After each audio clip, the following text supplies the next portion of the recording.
Namayapa na ang malaalamat na Japanese boxing manager na si Haru Nagano sa edad na 99 years old.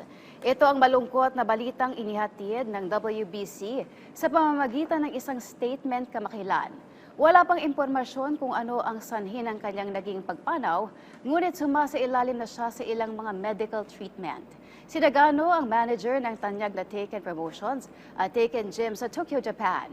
Bilang bahagi ng naturang boxing promotion, parte si Nagano sa production ng ilan sa mga pinakamalalaking title bouts noong dekada 60. Kabilang na dyan ang mga bakbakang Davy Moore versus Kazuo Takayama at Gabriel Flash Elorde versus Teru Kosaka.